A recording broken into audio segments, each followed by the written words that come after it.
Welcome to the story of St Neots Town Football Club, a club steeped in history, resilience and community pride.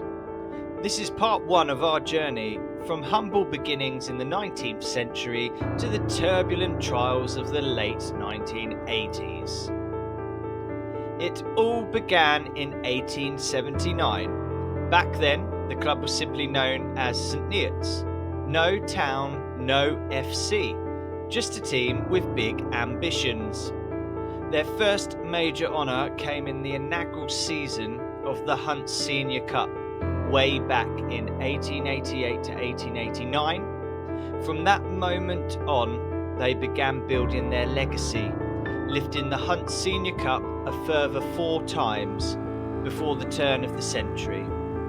In the 1901-02 season, St Neots achieved its first ever double, winning both the Hunt Senior Cup for a 6th time and the Fellows Cup. By the mid-1920s, the club had evolved, rebranding as St Neots and District.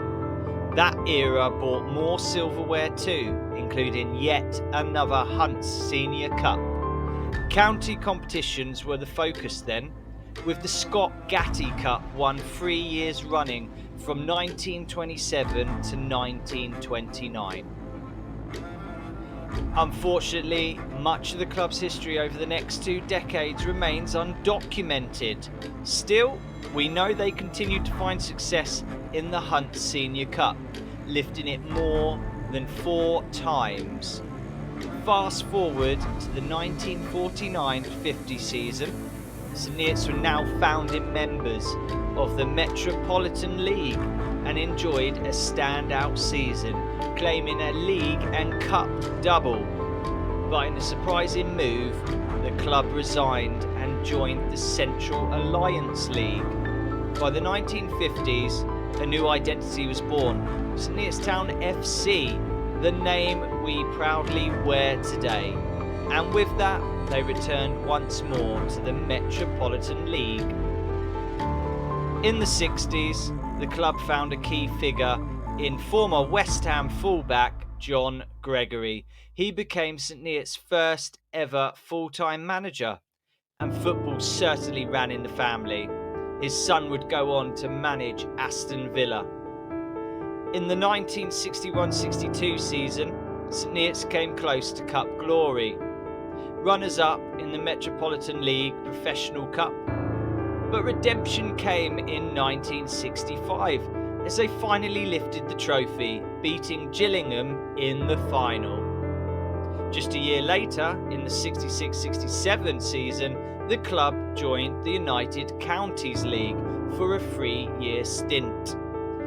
That same season, St Neots enjoyed an incredible FA Cup run, making it through 5 rounds to reach the first round proper for the only time in the club's history.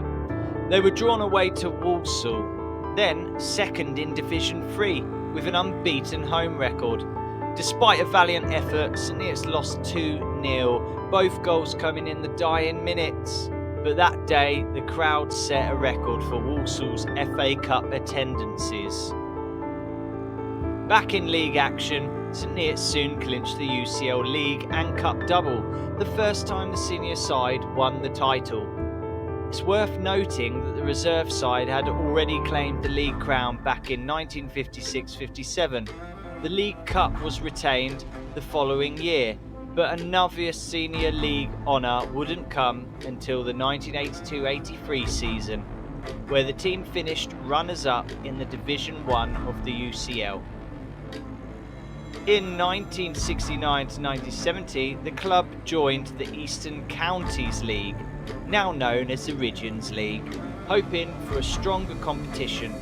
But after 4 tough years, fortunes had declined. So in 1973-74, they rejoined the UCL. Over the next 8 seasons, St Neots experienced mixed results.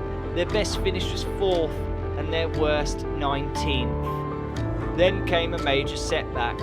At Christmas in 1987, the club was evicted from its long-standing home at Short Sands. Forced to finish the season on a borrowed pitch that was far from ideal, the club's struggles intensified. Just 4 places off the bottom of the table and burdened with financial issues, the club was disbanded. But the story of St Neots Town FC didn't end there.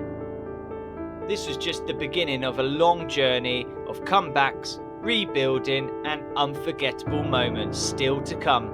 Join us in part 2 as we continue the story of a club that simply never gave up.